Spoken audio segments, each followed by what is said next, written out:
మీనన్ తప్పించుకొని ఛ! ఛ! అని గట్టిగా అరుచుకుంటూ ఉంటాడు. తర్వాత కౌశికి ఇంట్లో అటు ఇటు తిరుగుతూ జగదాత్రి వాళ్ళు ఈ మధ్య ఎక్కడికో వెళ్తున్నారు. నాకు చెప్పకుండా ఏదో చేస్తున్నారు.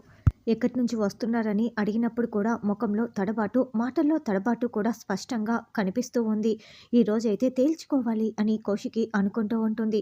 అప్పుడే ధాత్రి, కేదార్ స్కూటీలో ఇంటికి వస్తారు. ఏంటి కేదార్ చాలా ఆలోచిస్తున్నావు? నేను ఇందాకటి నుంచి చూస్తున్నా అని ధాత్రి అడగటంతో నేను లక్ష్మణ్ గురించే ఆలోచిస్తున్నాను ధాత్రి.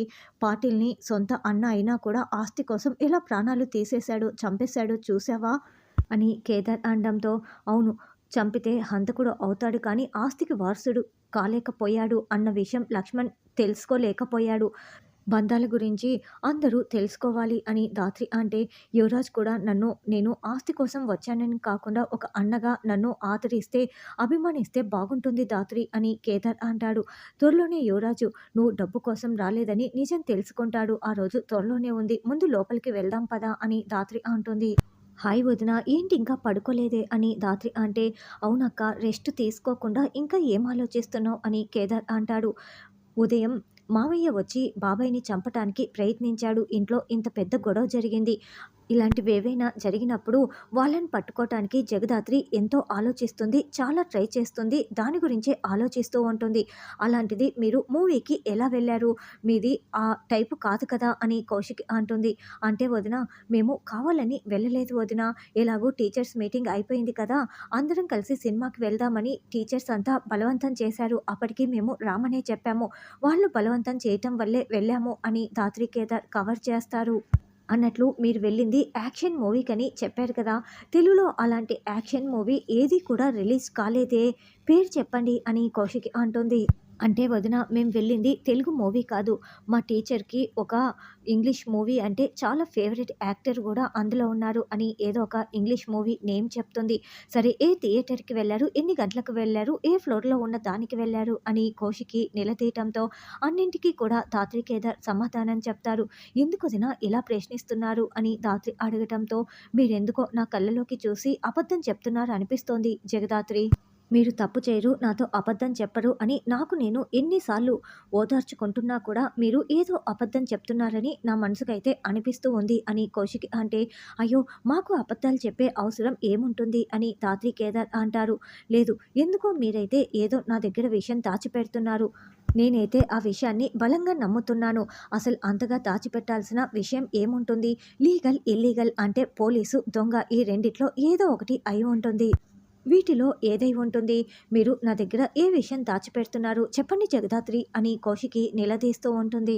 మీరు బయట ఏం తప్పు చేస్తున్నారు అని కౌశికి నిలదీస్తూ ఉంటే మీరు అనుకుంటున్నట్లుగా మేము బయట ఏ తప్పు చేయటం లేదు వదిన, మీరు ధైర్యంగా మమ్మల్ని నమ్మొచ్చు అని ధాత్రి అంటే ఇప్పుడు కూడా నువ్వు నా కళ్ళలోకి చూస్తూ అబద్ధం చెప్తున్నావనే నాకు అనిపిస్తూ ఉంది. నేను నీ మాట నమ్ముతున్నాను. నువ్వు మాత్రం నన్ను మోసం చేయకు జగదాత్రి. నన్ను నేను క్షమించుకోలేను. ఎందుకంటే నేనైతే మీరేదో దాచిపెడుతున్నారని ఇప్పటికి నమ్ముతున్నాను. ఇప్పుడు మీ మాట విని వెళ్తున్నాను. సరే, ఫ్రెష్ అయ్యి రండి. నేను కూడా భోంచేయలేదు. ముగ్గురం కలిసి భోంచేద్దాం అని కౌశికి చెప్తుంది. కౌశికి వెళ్ళగానే ధాత్రి, అక్కకి మనం అని కేదార్ మాట్లాడుతూ ఉంటే మనం అబద్ధం చెప్పలేదు, నిజాన్ని దాచిపెట్టాము అంతే. జగదాత్రిని నేను ఓడిపోనివ్వను. అందుకోసం జేడి ఏమైనా చేస్తుందని నీకు కూడా తెలుసు కదా కేదార్. వదిన్‌కైతే నిజం తెలియకూడదు. అందుకే ఇప్పుడు వదిన్ కళ్ళలోకి చూస్తూ జగదాత్రి నిజాన్ని దాచిపెట్టింది అని ధాత్రి చెప్తుంటే, కానీ అక్కకి నిజం తెలిసిన రోజున మనల్ని అపార్థం చేసుకొని మనం మోసం చేశామని అనుకుంటుందేమో ధాత్రి అని కేదార్ అంటే, అందుకే ఆ రోజు ఏం జరుగుతుందో మనకు తెలియదు కదా కేదార్. కానీ అప్పటి వరకు అయితే వదిన్‌కి నిజం తెలియకుండా మనం ఎప్పట్లాగానే జాగ్రత్త పడదాము అని ధాత్రి చెప్తుంది. నిషి నైట్ డ్రెస్ వేసుకొని మాయిశ్చరైజర్ రాసుకుంటూ అద్దం ముందు నిలబడి ఉంటే అప్పుడే యువరాజు వచ్చి నిషి అంటూ వెనుక నుంచి హక్ చేసుకుంటూ ఉంటాడు. ఛీ అంటూ నిషి తోసి పడేస్తుంది. ఏమైంది నిషి? వచ్చినప్పటి నుంచి నాతో మాట్లాడడం లేదు, దూరం పెడుతున్నావు, నన్ను అర్థం చేసుకో అని యువరాజ్ అంటే, చూడు నువ్వేం చేశావో నీకు తెలియకుండానే నేను నిన్ను దూరం పెడుతున్నానా అని నిషి అంటుంది.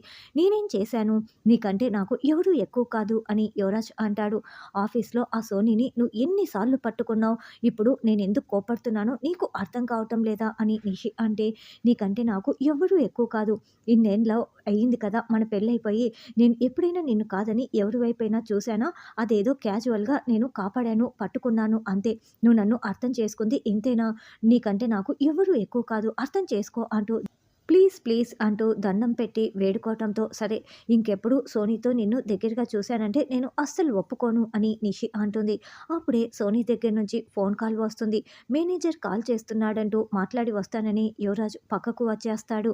ఏంటి సోనీ ఇలా కాల్ చేశావు అని యువరాజ్ అంటే, సార్ మీరు ఈరోజు నాకు ఎన్నిసార్లు సహాయం చేశారు, నన్ను కాపాడారు కదా, థ్యాంక్స్ చెప్దామని ఫోన్ చేశాను. ఇంటికి వచ్చినప్పటి నుంచి నాకు మీరే గుర్తుకు వస్తున్నారు అని సోనీ అంటే, ఓ థ్యాంక్స్ చెప్పటానికి చేసావా, నేను జస్ట్ చిన్న సహాయమే కదా, సరే ఇప్పుడు చెప్పు అని యువరాజ్ అంటాడు. మీకు థ్యాంక్స్ నేను ఫోన్లో చెప్పటం కాదు, రేపు మీకు ఇష్టమైన డిష్ తయారు చేసి తీసుకొస్తాను. మీరు తింటూ ఉంటే నేను మీ ముందు నిలబడి థ్యాంక్స్ చెప్తాను. మీకు ఇష్టమైన డిష్ ఏంటో చెప్పు అని సోనీ అడగటంతో, ప్రాన్స్ బిర్యానీ అని యువరాజ్ అంటాడు. సరే సార్, రేపు ఆఫీస్లో కలుసుకుందాం మీరు ప్రాన్స్ బిర్యానీ తింటున్నప్పుడు అని సోనీ చెప్పడంతో యువరాజు మురిసిపోతూ ఫోన్ పెట్టేస్తాడు. యువరాజు ఫోన్ ఛార్జింగ్లో పెట్టి వెళ్ళగానే యువరాజ్ ఫోన్లో ఉన్న సోనీ నెంబర్ని నిషి తీసుకొని, సోనీ నీ సంగతి చెప్తానని అనుకుంటూ ఉంటుంది. అత్తయ్య, అన్ని పనులు మీరే చేయలేరు. మీరు ఇంటి పని చేశారు కదా, మీరు వెళ్ళి రెస్ట్ తీసుకోండి. నేను వంట చేస్తాను అని ధాత్రి చెప్తుంటే, అమ్మో! ఆ గయ్యాళి వైజయంతి నిషి ఉండగా నన్ను రెస్ట్ తీసుకొనిస్తారా అని రాగిని అంటే, ధాత్రి, కేదార్ నవ్వుతూ ఉంటారు. ఎందుకు నవ్వుతున్నారు కేదారు అని రాగిని అంటే, సారీ సారీ పిన్ని అని కేదార్ చెప్తారు. అయ్యో నాకెందుకయ్యా సారీ చెప్తున్నావు అని రాగిని అంటుంది.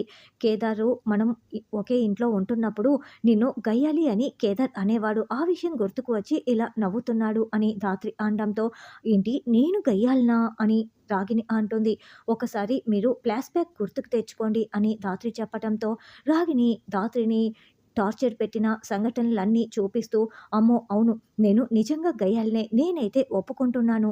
కానీ అంత టార్చర్‌ని నువ్వు 20 ఏండ్లు ఎలా భరించావు జగదాత్రి అని రాగిని అంటే, ఇదిగో ఏదో ఒకరోజు అమ్మ ఏ తప్పు చేయలేదని మీరు నిజం తెలుసుకొని నన్ను చేరదీస్తారన్న నమ్మకంతో అని ధాత్రి చెప్తుంది. మాపై అంత నమ్మకం పెట్టుకున్నావా? నువ్వు ఎంత మంచిదానివి జగదాత్రి అని రాగిని అంటే, అయితే జగదాత్రికి మేమంతా తోడున్నాము నేను కూడా అని కేదార్ చెప్తాడు. ఆ! అవును, మా ఇంటి పైన ఉంటూనే నువ్వు జగదాత్రిని బాగా లైన్‌లో పెట్టావు కదా అని రాగిని అంటే, 10 ఏండ్లు పట్టింది తెలుసా అని కేదార్ అంటాడు. అయ్యో అత్తయ్య, అసలు కేదార్ నన్ను ప్రేమిస్తున్నట్లు నాకు అస్సలు తెలీదు. వన్ సైడ్ లవ్ అయితే నాకెలా తెలుస్తుంది అని ధాత్రి అంటే, అవును మా అందరికీ తెలిసింది, నీకు మాత్రం తెలియలేదు అని రాగిని అంటుంది. అవును నువ్వు ట్యూబ్ లైట్‌వి అని కేదార్ అనడంతో, కేదార్ నన్ను ట్యూబ్ లైట్ అంటావా అని ధాత్రి కొడుతూ ఉంటుంది. ఆ! ఇంకా బాగా కొట్టు కేదార్‌ని అని రాగిని అంటుంది.